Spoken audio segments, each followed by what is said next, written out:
BMS academy में आपका स्वागत है। इस सेशन में हम देखेंगे शेपिंग में नेक्स्ट टूल के बारे में जो इंटरसेक्ट के रूप में हमारे पास उपलब्ध है।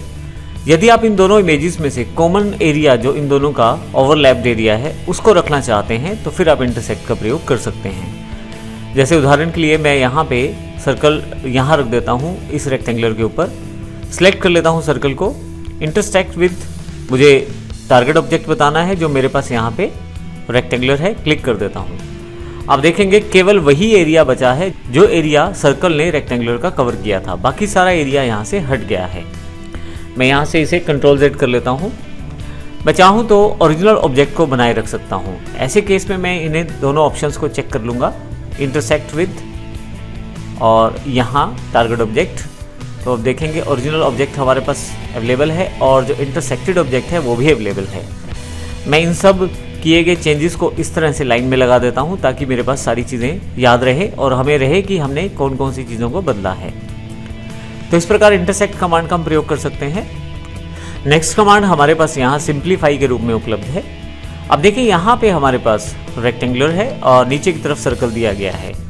यदि मैं यहाँ से सिंप्लीफाई का प्रयोग करूँ तो सिंप्लीफाई से मैं ऊपर वाले ऑब्जेक्ट की शेप में नीचे वाले ऑब्जेक्ट से कटआउट कर सकता हूँ। लेकिन इसमें सबसे इंपॉर्टेंट बात ये रहेगी कि जो ऑब्जेक्ट सबसे पहले सिलेक्ट करूँगा वो मेरे पास बना रहेगा और नीचे वाला जो ऑब्जेक्ट है उसमें कटिंग हो जाएगी। आइए देखते हैं किस प्रकार से। इसमें मैं इन दोनों ऑब्जेक्ट को ऊपर नीचे कर देता हूँ। यहाँ से मैं सिंप्लीफाई सेलेक्ट कर लेता हूँ। यहाँ हमें दोनों ऑब्जेक्ट को सिलेक्ट करना है। जब आप ऑब्जेक्ट्स को सिलेक्ट करेंगे तो ये निर्भर करेगा ऑब्जेक्ट की सिलेक्शन पे कि कौन सा ऑब्जेक्ट जो है वो कटआउट होगा। आप जिसको पहले सिलेक्ट करेंगे उस शेप में कटिंग होगी और जिसको आप बाद में सिलेक्ट करेंगे उसको काटा जाएगा। जैसे हमने यहाँ सर्कल सिलेक्ट किया हुआ है तो सर्कल की शेप में तो कटिंग होगी, और यदि मैं शिफ्ट प्रेस करके दूसरा ऑब्जेक्ट रेक्टेंगुलर सिलेक्ट कर लेता हूँ, क्योंकि रेक्टेंगुलर को बाद में सिलेक्ट किया है तो रेक्टेंगुलर में से कटिंग होगी। आइए देखते हैं किस प्रकार से इसे अप्लाई करें। अब आपके पास नीचे की तरफ यदि देखें तो आपके पास जो नीचे वाला ऑब्जेक्ट है उसमें सिंप्लीफिकेशन कर दी गई है, अर्थात उसे कटआउट कर दिया गया है।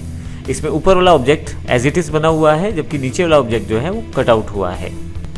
यदि मैं इसे रिवर्स प्रोसेस में फॉलो करूं, इसके लिए मैं फिर से यहाँ से एक रेक्टेंगुलर शेप पिक कर लेता हूँ और क्योंकि ये शेप हमें यूज़ करनी है बार बार तो इसे मैं इधर ले जाता हूँ और ये जो शेप है हमारे पास रिजल्ट है सिंप्लीफाई का, तो इसे मैं यहाँ पे ऑर्डर में लगा देता हूँ।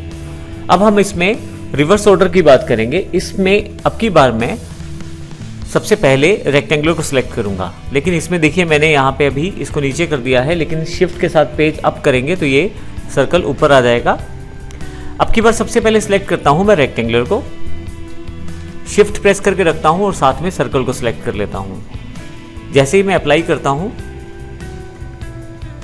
आप देखेंगे कटिंग बिल्कुल सेम है, अर्थात यदि आप सिंप्लीफाई करें तो आपके पास आउटपुट बिल्कुल सेम रहता है। जो ऑब्जेक्ट ऊपर रहता है उसी के हिसाब से कटिंग की जाती है। आइए इसको एक एग्जांपल के रूप में और देख लेते हैं हम। यहाँ पे मैं इसको यहाँ डिफाइन कर देता हूँ।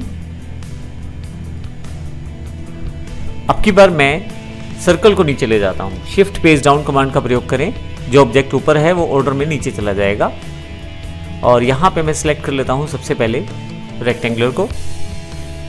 शिफ्ट प्रेस करके मैं सर्कल भी सिलेक्ट कर लेता हूँ और अप्लाई कर देता हूँ। अब यदि आप देखें तो सर्कल को कटआउट किया गया है क्योंकि हमारे पास जो ऑब्जेक्ट ऊपर था उसके अकॉर्डिंग कटिंग की जाती है। तो इस प्रकार से आपने देखा कि किस प्रकार हम सिंप्लीफाई कर सकते हैं और साथ में इंटरसेक्शन कमांड का प्रयोग कर सकते हैं डिफरेंट टाइप की शेप्स को क्रिएट करने के लिए। धन्यवाद।